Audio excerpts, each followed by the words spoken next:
함께 봉독하신 말씀 누가복음 15장 25절에서 32절 말씀 중심에서 맏아들과 아버지란 제목으로 함께 말씀을 통해 은혜 나누기를 원합니다. 예수님께서 잃어버린 것을 찾는, 즉 한 죄인이 회개하고 돌아오는 것을 하늘의 아버지께서 그토록 기뻐하신다라는 이 잃어버린 것을 찾는 비유를 이렇게 누가복음 15장에서 말씀해 주시게 된 동기가 있다라면은 우리가 15장 1, 2절에 보면 알 수 있잖아요. 바리새인과 서기관들이 예수님을 두고 수군거렸어요. 죄인들과 함께 어울린다 이 말이죠. 그래 예수님을 자꾸 조금 수군 안 좋게 비방하는 그런 말들을 들으신 예수님께서 어쩌면은 그들이 수군거림을 아시고 그들에게 무엇인가 가르쳐 주시고자 하신다라는 어쩌면 그것이 하나의 또한 1차적인 동기가 아니겠는가라고 볼 수가 있고, 그래서 어쩌면은 바리새인과 서기관들 그들에게 꼭 들려주고 싶은 말씀을 비유를 통해서 이렇게 주신다라는 것이죠. 물론 그들만 들을 말씀이 아니라 그러니까 우리까지도 듣게 되고 그 말씀의 비유 속에 담겨진 하나님의 깊으신 사랑과 기다리신 그 은혜를 우리가 좀 더 새기게 되고 깊이 느낄 수 있는 기회가 되기도 했다라는 겁니다. 일단은 바리새인과 서기관들이 예수님을 두고 수군거렸다는 그 배경 속에 진행되고 있는 계속 비유의 말씀이다. 오늘 본문도 이제 막바지에 와서 그렇게 어쩌면 마무리되는 그런 비유의 말씀이다라고 할 수 있는데, 우리가 지난주에 살펴보았던 일명 탕자 이야기와 연결되는 말씀이지만은 그것과 조금 떼가지고 따로 말씀을 그렇게 상고하기를 원합니다. 아버지와 탕자, 이전에는 그 아버지와 탕자였죠. 그러나 그가 돌아왔지만 아버지가 그를 기꺼이 용납해 주심으로 해피엔딩, 행복한 결말로 마무리되게 되는 것을 볼 수가 있죠. 그래서 탕자가 변하여 다시 상속자의 자리로 그 자리가 성격되고 그 자리를 다시 회복하게 된 사실을 우리가 살펴보았습니다. 오늘도 어쩌면 그 한 가정에 맏아들을 두고 이제 이야기하는데, 지난주는 둘째 아들이었고 이제는 맏이를 두고 아버지의 관계를 말해주는데, 그 부자 관계, 한 가족 또는 한 지붕이지만은 남남으로 살아갔다. 한 가족, 한 지붕 두 가정이라기보다 한 지붕 남남으로 살아갑니다. 남남이 될 수 없는 부자지간임에도 불구하고 한 지붕 아래 살아가면서도 아버지는 아버지고 아들은 아들로 어쩌면 서로 별로 관계가 없는 것처럼, 남들이 볼 때 남인 것처럼 여길 만큼 그렇게 살아간 모양을 우리가 발견해 볼 수가 있습니다. 그래서 맏아들과 아버지의 관계를 통해서 주시는 말씀을 상고해 보길 원합니다. 먼저는 집안 잔치에 의문을 제기하는 맏아들을 봅니다. 25절에 보면 맏아들은 밭에 있다가 돌아와 한 종을 불러 이 무슨 일인가 물었는데, 우리가 알고 있는 것처럼 이제 둘째 아들이 돌아와가지고 아버지가 살찐 송아지를 잡고 동네 잔치를 벌이고 있습니다. 오늘 본문에 이제 맏아들이 밭에 있다가 돌아와서 보니까 집안에서 잔치 소리가 나는 그것을 보면서 물었다, 그렇게 말씀을, 여기서 묻다라고 하는 것은 하나의 어떤 딱 단답식 속으로 정답이 있는 그런 물음이라기보다 어쩌면은 문법적으로 미완료형이다, 그렇게 말합니다. 물은 것에 대해서 아직 답을 얻지 못하고 묻고 대답을 받으면서도 계속해서 뭔가 확실히 답을 인정하지 않는 그런 모습, 한마디로 보면은 묻는 행동이 계속된다, 이런 말입니다. 그래서 한 종을 불러 물어봤습니다. 그리고 또 다른 종을 보고 물어보겠죠. 계속해서 반복적으로 묻는 것처럼, 그 물음이 끝이 없는 것처럼 계속 진행되고 있다. 완료형이 아니고 미완료형이다, 그렇게 말하게 됩니다. 또 심하게 보면은 막 신문해가지고 뭔가 정보를 알아내는 것, 실제를 알아내고 캐내려고 사람들을 막 윽박지르고 고문을 하고 이렇게 해서라도 막 실토하게 만드는 것처럼 그런 모습에서 말씀해 줍니다. 잔치가 시작되었지만은 이미 그 자리에 맏아들이 없었다라는 것이 여기에서 밝혀지고 있습니다. 오늘 본문에서는 맏아들이 밭에 있다가 돌아왔다, 그렇게 말합니다. 우리가 이게 25절 말씀 배경으로 바라보면은 아들은 밭에서 열심히 시간 가는 줄 모르고 땀 흘리고 일하고 있는데, 아버지는 아들에게 연락도 안 하고 아버지 그저 기쁨에 빠져가지고 마다들은 생각도 안 하고 집안 잔치를 벌였다, 이런 생각이 어떻 들 수가 있습니다. 이 밭이라는 것을 생각해 볼 때 그렇다는 것이죠. 그러나 이 밭이라는 것에 대해서 조금 더 우리가 넓게 생각하면은 일반적으로 우리가 경작하는 그런 땅을 이야기하기도 합니다. 1차적으로. 그리고 좀 더 넓게 보면 넓은 덜을 이야기하기도 하죠. 더 나아가서는 도시와 대조되는 시골이다, 이런 의미를 가지고 있습니다. 그래서 그 밭에 있다가 돌아왔다. 어쩌면은 아버지도 둘째 아들만 신경 쓰다 보니까 맏아들이 밖에서 열심히 일하는 것도 잊어버리고 맏아들하고 상의도 하지 않고 맏아들에게 연락도 안 하고 혼자 일을 벌리신 것인가? 이렇게 볼 때는 맏아들이 정말로 서운할 수밖에 없겠다, 그런 생각이 들어요. 집 나갔다 돌아온 둘째 아들을 너무 좋아하는 나머지 집에서 충성하고 있는 맏아들은 잊어버리고 있는 아버지의 그 태도라고 할까요? 그 마음에 대해서 얼마나 서운하겠는가, 그런 생각이 드는데, 우리가 여기에 대해서 예수님이 그런 의도로 말씀하신 것은 아니라고 볼 수가 있습니다. 물론 이렇다 저렇다 가타부타 내용에 대해 예수님이 첨부해 주시는 말씀이었는데, 여기서 어쩌면은 아버지는 하나님을 비유하지 않습니까? 그리고 둘째 아들은 집 나가는 죄인이요, 창기요, 세리요, 이런 사람들을 예를 든다라면은 이 맏아들은 좀 더 서기관이요, 바리새인이요, 전통적인 유대인들, 기득권을 가지고 있고, 뭔가 그들은 우리로 보면은 기성신자, 이렇게 오래 믿은 성도, 이렇게 말을 할 수가 있습니다. 이런 모습에서 한편에서는 하나님 아버지가 뭔가 실수를 하고 첫째 아들을 소외시키는 그런 모습보다는 여기서 맏아들이 밭에 있다가 이제 돌아왔다는 것이죠. 돌아서 보니까 집안 잔치가 벌어지는데 좀 더 우리가 맏아들에게 책임을 전가하는 그런 모습으로 이야기한다면은, 아버지가 집에서 무슨 일을 하고 있는지, 아들은 집 나가가지고, 큰 아들은 집 나가가지고 밭에 갔다. 어쩌면 자기 일하러 갔다는 것이죠. 자기 볼일 보러.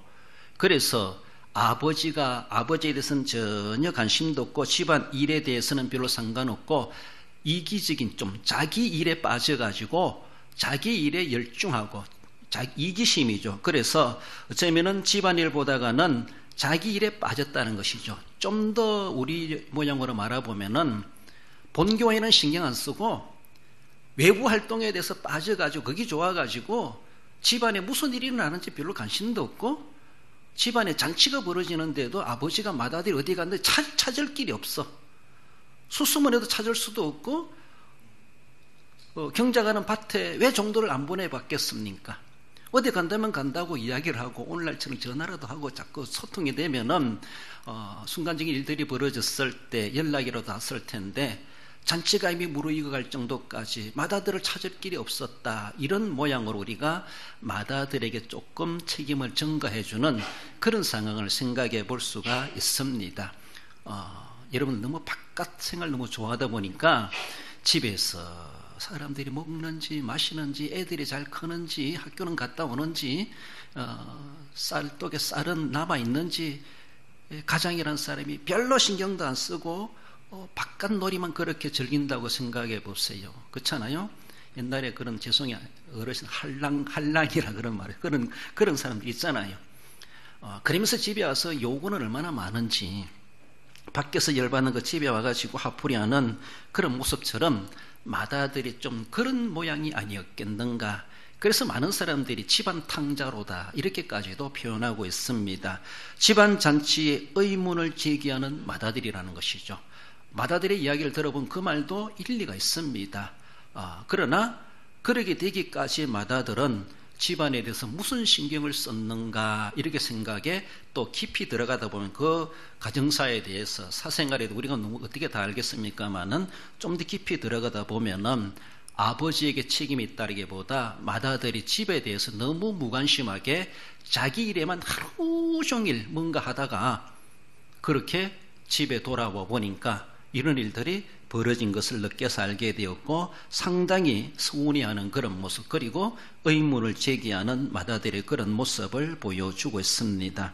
여러분들, 이렇게 그러면서 둘째 아들, 자기 동생이 돌아왔는데 전혀 기쁘지도 않고 도리어 돌아온 아들을 동생을 기뻐해 주는 아버지를 향하여 불만을 품게 되고 적개심까지 가지는, 정말로 그렇게 막 도리어 그 아들 때문에, 둘째 때문에 내가 소외당하는 것 같고 내가 더 억울한 것 같이 그렇게 여겨지는 것처럼 맏아들이 의문을 제기하는 그런 모습을 볼 수가 있습니다. 아버지가 맏아들의 행방을 알 수 없을 정도로 자기는 자기 나름대로 하루 종일 어디 갔다 왔는지, 오늘 본문에서는 밭에 있다가 왔다고 말하는데, 그 밭이라고 하는 것이 자기 이기적인 목적을 위해서 하루 종일 살아갔던, 돌아다녔던 그런 현장이다, 그렇게 볼 수가 있습니다. 이런 모습 속에서 어쩌면 집안일에 대해서 나중에 가서는 나하고는 상의도 안 했다 그러고, 꼭 당에 참석 안 하고 재직에 참석하는 사람들이 교회가 무슨 일을 하는지, 무슨 행사를 계획하는지도 몰라요. 그러니까 아무 책임도 없고 관심도 없고 자기 양이 통보 안 해줬다고 서운해하고, 1차적으로 자기가 기본적인 도리를 다하지 못한 것은 생각지 아니하고 나중에 그런 모습에서 조금 불만을 품는 그런 모습이 없잖아 있다라는 겁니다. 우리는 그렇게 하면서 나를 소외시키는 것 같고 나를 그렇게 조금 등한시해 주는 거, 무관심하게 대해주는 교회같이 보여져가지고, 여러분들은 서운한 적이 없습니까? 하나님에 대해서 난 모르겠다, 뭐 하는 사람 하겠지 라고 하면서, 결정한 사람들이 하겠지라고 하며 그렇게 불만을 품고 조금 남의 교회 일하는 것처럼 그렇게 생활하는 것은 아닌가. 본문에 어쩌면은 맏아들처럼 내가 교회에 맞이된 자로서, 맏아들 된 역할을 해야 될 자로서 그 자리를 제대로 지켜가지 못하고 도리어 그 집에서 일어난 일에 대해서 도리어 불만을 품고 있는 그런 모양은 아니었나라고 생각해 봅시다. 나가서 집에 들어가고 싶지 않은 맏아들을 봅니다. 28절에 그가 노하여 들어가고자 하지 아니하거늘 아버지가 나와서 권한대. 아버지가 이제 와가지고 이제는 큰아들을 이제 눈치 보게 되고 큰아들을 달랠 수밖에 없는 큰아들에게 권하여 함께 들어가자, 함께 기뻐하자라고 하며, 쉬운 말로 다른 동네 사람들, 다른 사람들은 다 와가지고 잔치에 흥겹고 먹고 마시고 함께 춤을 추고 노래하는데, 진짜 그 자리에 모든 잔치를 주관해 가야 될, 책임지고 해야 될 맏아들은 안 들어가고 싶어하는 것이죠.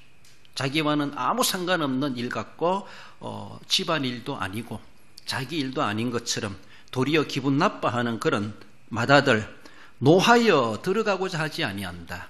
그렇게 불만을 품고 노하고 있는 그 아들에게 아버지가 나와서 인자하게 그를 권하고 있습니다. 그러면서 그가 불만이 있다는 것을 알고 아버지가 너 하루 종일 어디 갔다 왔어? 막 연락도 안 되게 아무리 찾아도 없었다라고 막 야단도 칠 수 있겠죠. 네가 어디 갔어? 아침에 나가서 지금 들어오면서 무슨 불만을 품고 있나? 우리가 대꾸하려면 얼마든지 할 수 있습니다. 아버지도 그렇잖아요. 어디 간다면 간다고 이야기나 하고 아무리 찾아도 찾을 길이 없어가지고 이렇게 되었다. 이렇게 하면서 그 아들에 대한 책임을 추궁할 수도 있는 아버지가 아니었겠는가라는 것이죠. 그렇지만 아버지는 둘째 아들을 무조건 용납해 주는 것처럼 큰아들이 이렇게 불만을 품고 있는 것에 대해서도 다 가슴으로 품어주는 그런 모습을 볼 수가 있죠. 우리 31절 32절 읽어봅시다. 예 너는 항상 나와 함께 있으니 내 것이 다 내 것이로되 이 내 동생은 내가 잃었다가 얻었기로 우리가 즐거워하고 기뻐하는 것이 마땅하다 하니라. 그렇습니다. 맏아들은 우리 교회로 보면은 교회에 중추적인 역할을 하고 있는 일명 중한 직분을 가지고 있는 중직자들의 자리에 그 모습이 아닌가, 그런 위치에 있는 분들이 아닌가 이렇게 볼 수가 있습니다. 중요한 역할을 해야 되는 그런 직분자이지만은 자기 기분 핑계 대고 있어요. 기분이 안 좋다는 것이죠. 이런 일이 있기까지 나를 위해 이렇게 서운하게 대해주고 나하고는 상의도 하지 않고 나에게는 미리 알려주지도 않고 일 시작하면서 어쩌면은 간접적으로 알게 된 것에 대해서 상당히 서운히 하는 그런 모습. 그러니까 안 하고 싶다는 것이죠. 그 역할을 해야 될 중한 직분을 가지고 있는 그런 직분자임에도 불구하고 소극적입니다.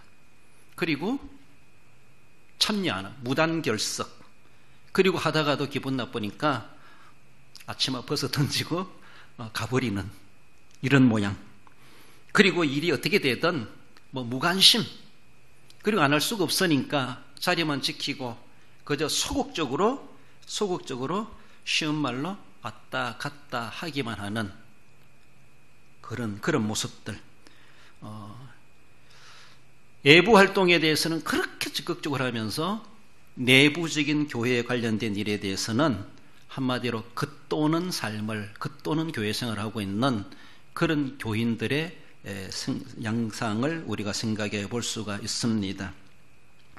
너무나도 어쩌면은 자기의 위치가 무엇인지, 자기가 이 집에서 어떤 위치에서 어떤 역할을 해 가야 되는지 거기에 대해서 별로 아무런 의식도 없고, 그리고 단순한 자신의 감정 그것만 핑계대고 기분 좋을 땐 열심히 하겠지만 누구든지 다 그렇습니다. 우리는 인격적인 존재이고 감정적인 동물이다 보니까 기분 좋게 해주고 칭찬해주고 막 해주면은 쉬운 말로 신이 나서도 재미가 있어가지고도 합니다. 전들 안 그렇겠어요?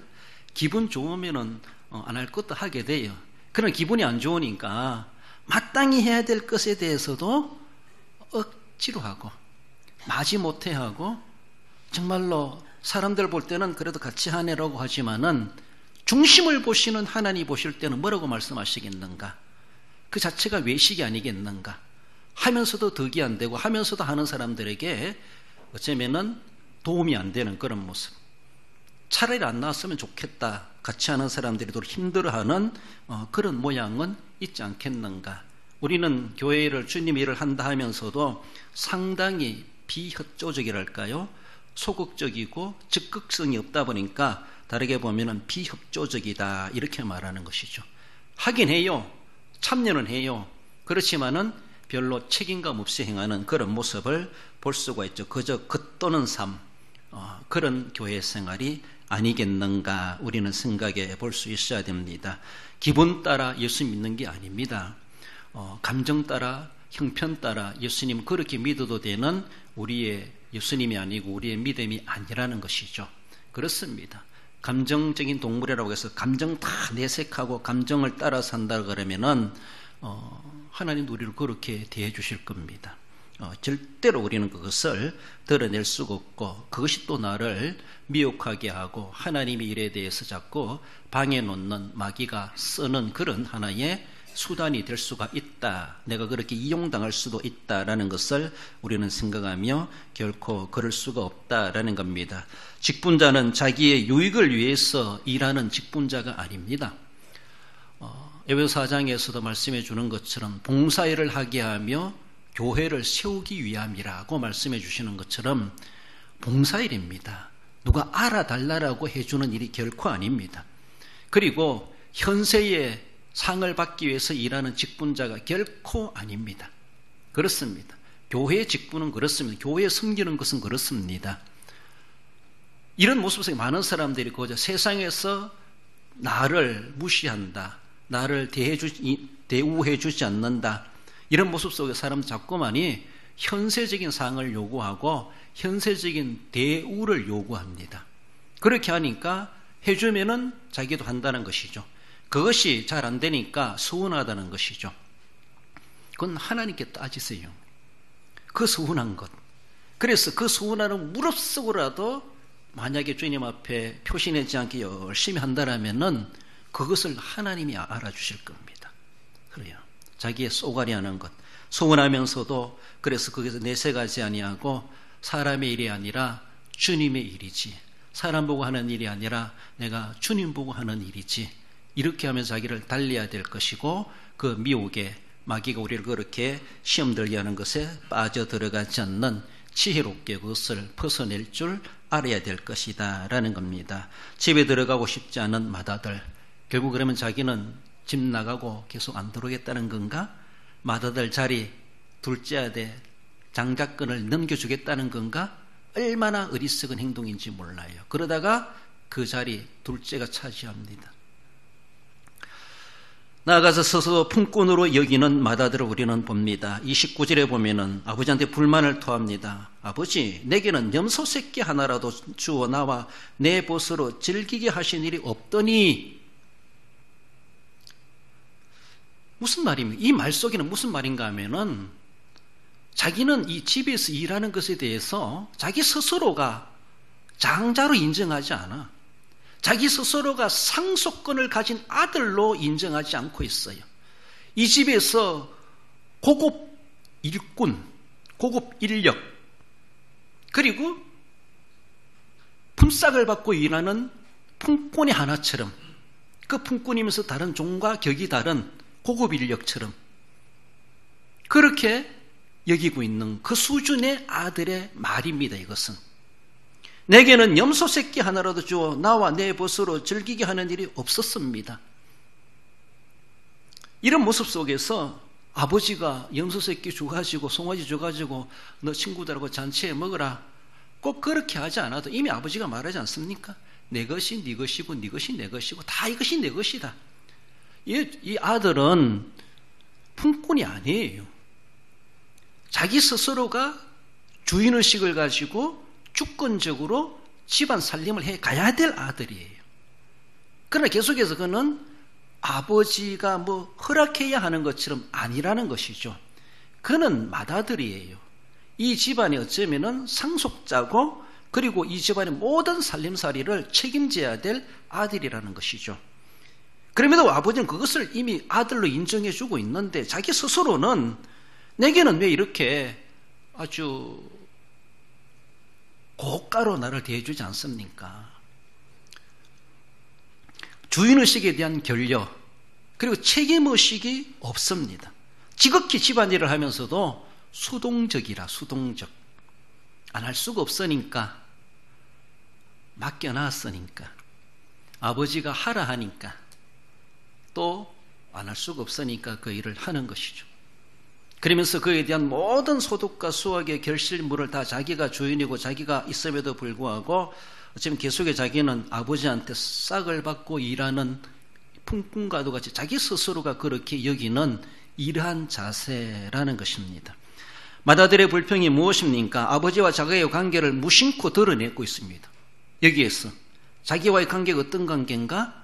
아버지의 상속자의 아들의 관계가 아니라 집안의 품삯을 받고 있는 종의 한 사람처럼, 아버지는 주인이고 나는 종에 불과하다, 종이다라고 하며 그렇게 생각합니다. 종이라면은 어쩌면은 품삯을 받고 일하는 사람이라면 아버지가 얼마든지 주지. 그 집에 품삯을 받고 일하는 사람이 좋겠습니까? 상속자가 되는 게 좋겠습니까? 아버지는 여전히 상속자로 여기고 다 내 것이 내 것이다 이렇게 여기고 있는데도 불구하고 큰아들은 아버지가 뭔가 싹을 주어서 내가 받아서 그걸 가지고 내 것처럼 누리는 것처럼 그것을 요구하고 있다라는 겁니다. 아버지의 사랑의 결과가 아닌 자기의 노력으로 이만큼 내가 살아왔고 지켜왔고 말썽 부리지 않고 이 집에 계속 머물고 있다. 자기 공을 드러내고 있습니다. 아버지는 정말로 자기에 대해서는 무관심한 것 같고, 그리고 집 나간 아들만 생각했다라고 하는 것에 대해서 불만을 품고 있죠. 아버지와 무관한 한 집에 살아가고 있는 아들입니다. 아버지와 아무런 관계없는, 어쩌면 아버지는 주인이고 나는 하나의 일꾼에 불과한 것처럼 자기 스스로가 한 집에서 한 집살이를 하고 있는 부자관계의 그런 참으로 어색한 모습을 그가 그렇게 말하고 있습니다. 아버지는 결코 그렇게 생각하지 않는데, 그러니까 집안 탕자라 말하고 있고 아버지의 마음이 떠나 있는 맏아들의 모습이고, 그래서 자기 일을 자기 마음대로 행하고 아버지 허락도 없이 자기 일에 하루 종일 빠져 속된 말로 돌아다니다가 집에 와보니까 이런 일들이 벌어진 것에 대해서 지극히 서운해하고 있는 그런 모습을 봅니다. 한 지붕 남남의 삶을 살아가고 있는 아버지와 아들의 그 모습, 그리고 신앙생활로 바라볼 때는 그저 예수님을 믿는 신앙생활이 아니라 종교생활 해왔던 그런 하는 거나 다를 바가 없는 맏아들의 집안 생활이었다, 그렇게 볼 수가 있습니다. 여러분, 우리가 교회를 하면서도 돈 내기로 하는 게 아니에요. 책임 맡겨놓고 당번이고 위헌이니까 하는 게 결코 아니라는 것이죠. 그건 기본적으로 해야 되는 것이고 정말로 성령을 따라 행한다는 것처럼 감동이 와가지고 은혜 와가지고 하고 싶어져 가지고 그렇게 해야 되죠. 그렇습니다. 우리의 객지가 있는 아들들은 주말에 와가지고 집안일 돕는다고 보면 사실은 그들은 집안일을 돕는 것밖에 안 돼요. 그래 그 집에 머물고 있으면 상속자로 살아간다면은 아버지의 농사, 아버지의 사업이 내가 이어받을 사업이다 라고 하면은 가끔 가다 와서 일 도와주는 형제들과 생각이 다릅니다. 일하는 게 달라요. 그리고 모든 집안 일들을 주도해 갈 줄 압니다. 이것이 집에 있는 상속자의 아들의 모습이죠. 그러니까 일에 처음부터 끝까지 다 잘 되고 못 되는 건 모든 책임자입니다. 가끔 와서 와도 돕는 사람, 사실은 돕는 자예요. 그래요. 저도 우리 아버님 돌아가시고 나서 이제 뭐 매상을 하든 뭐 하든 제 통장으로 다 입금이 돼요. 1년 해봤자 뭐 700만 원, 800만 원도 안 되는데 그렇지만은 이제 못 내게 하지요. 또 나락 배지요. 아무 할 때마다 이제 형제들이 와요. 오라 그래요. 그러면요. 저는 재미라요, 그냥. 그래서, 통장 드는 거 빼가지고, 최소한 10만원씩. 한 시간을 일했어도 성경적이다, 10만원. 아침에 와도 10만원, 저녁 때 와도 10만원. 똑같이 봉투에 다 나눠줍니다. 그러면요, 6명 오면 60만원이 하루 임금이. 7명 오면 70만원이. 우리 사람 집에 와서 얼쩡거리도 10만원 줍니다. 하나의 재미라요. 아버님이 다 나눠 먹으라 이렇게 말씀하신 것을 기억하고 있어가지고 그래서 1년에 7, 800만 원 통장에 들어가 있어도요 2만 때쯤 되면 없어져 버려요. 정말로 100만 원도 안 남는 것 같아.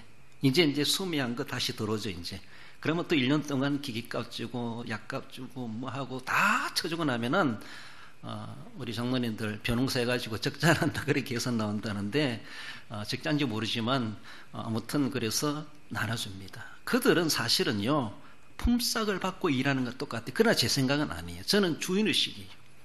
통장에 돈 없으면 내 돈이라도 빼가지고 줘야 돼요. 그게 재미라요. 그리고 이 모든 일에 대해서 처음부터 끝까지 준비해야 되고 마무리해야 되고 책임자입니다.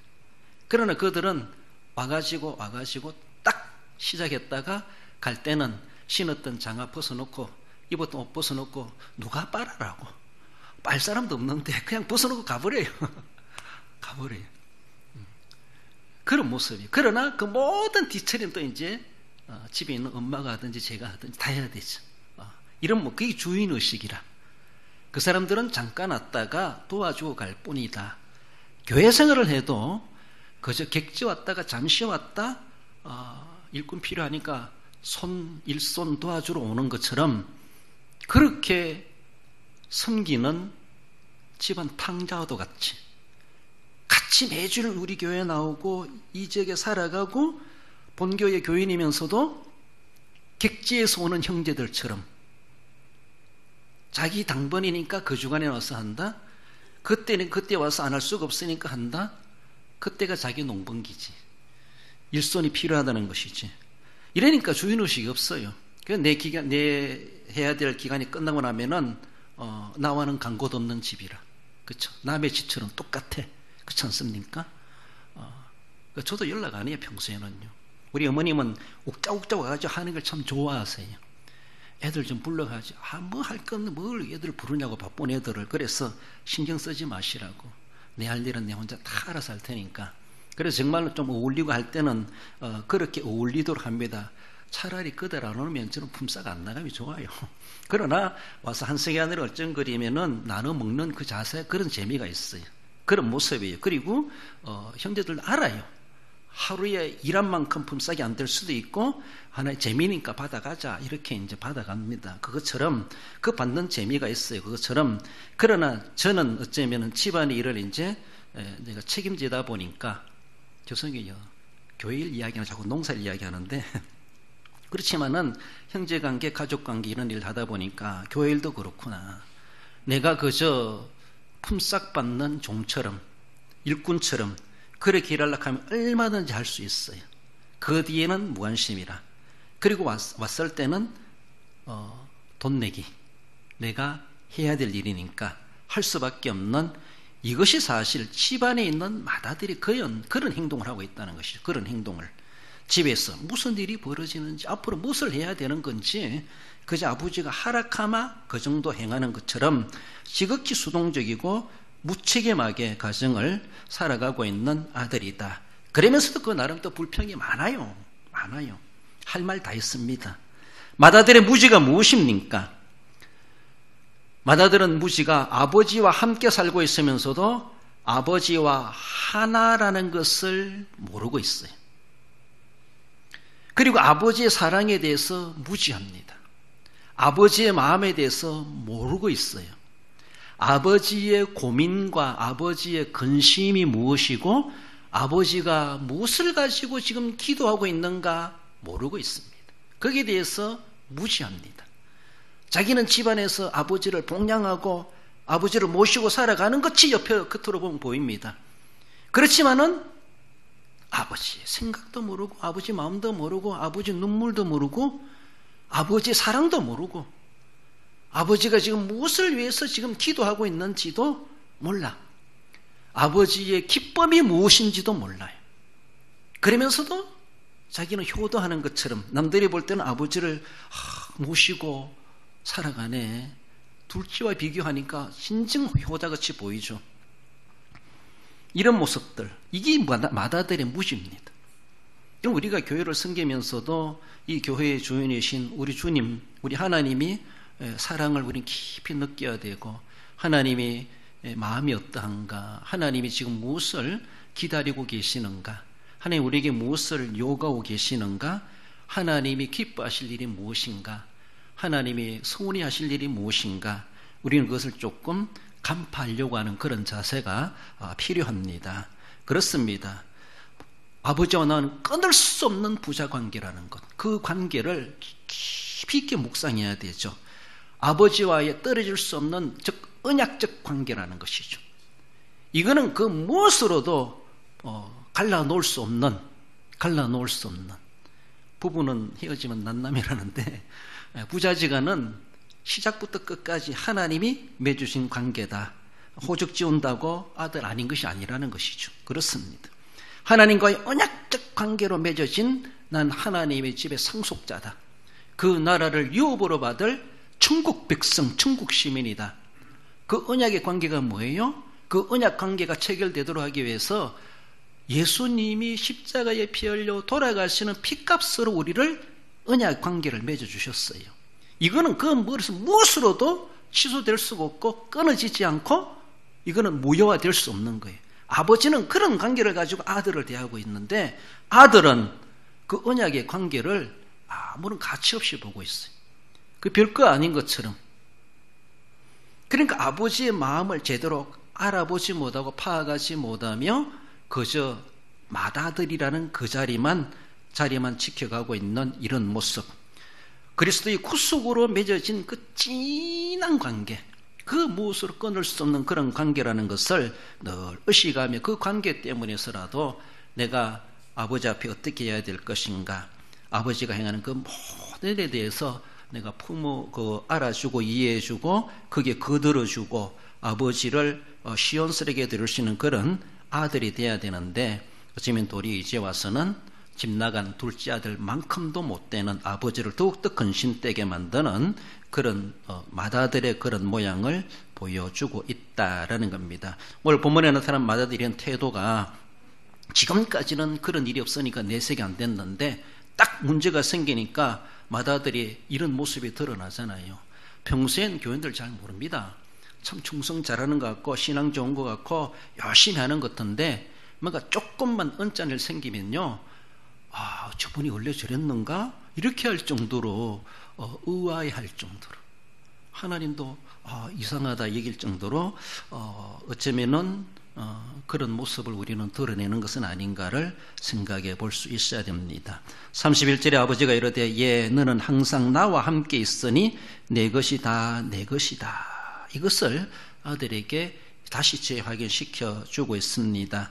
예수님의 이제 비유 이야기가 마무리되고 있는데 막바질의 예수님의 가르치심의 대상은 사실은요, 바리새인과 서기관들 들으라 이 말입니다. 그들에게 주시는 1차적인 비유 이야기의 대상자들이 바로 바리새인과 서기관들, 수군거렸던 그들이랍니다. 너희들이 사실은 이 이야기의 맏아들이 아니냐.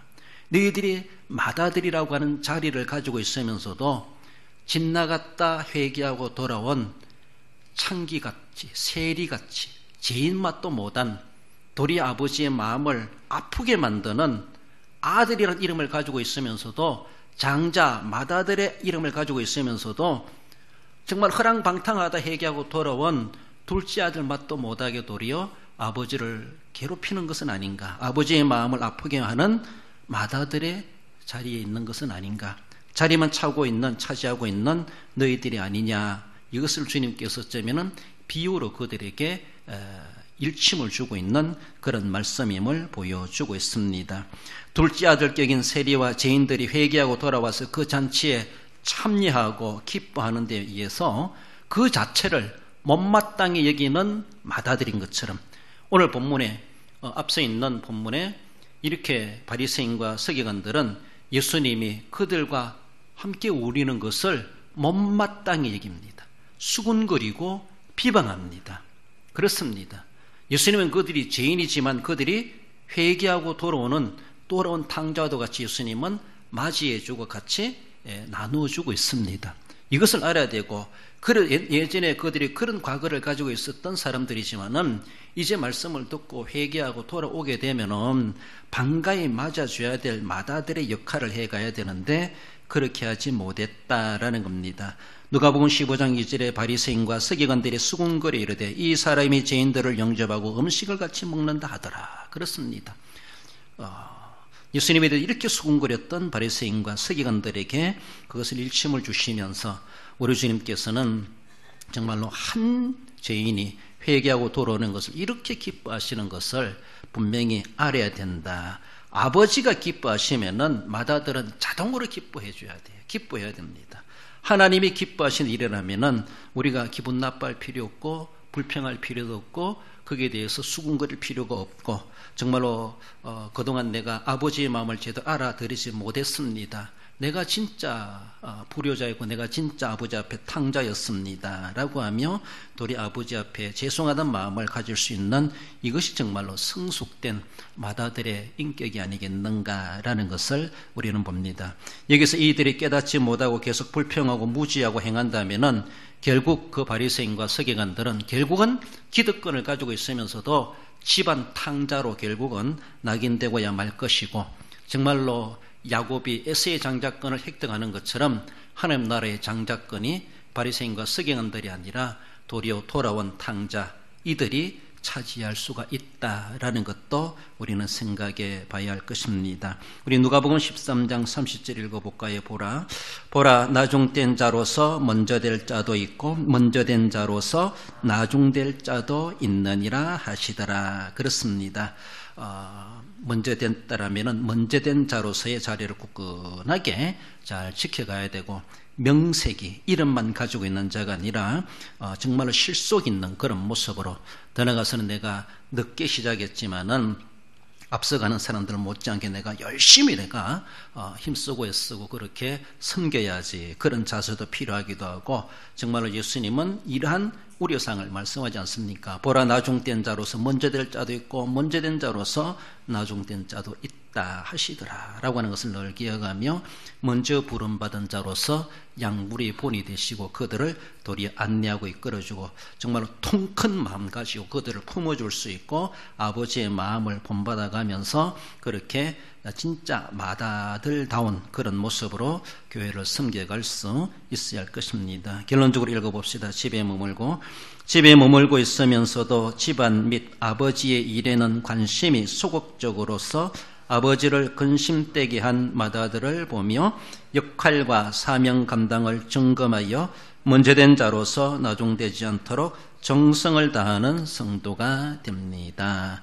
진정코 먼저 된 자로서 주님 나라에서도 먼저 된 자로서 인정받기 합당한 그 아름다운 사명을 감당해 가시는 우리 모든 성도 여러분들 되시기를 주님의 이름으로 축원드립니다.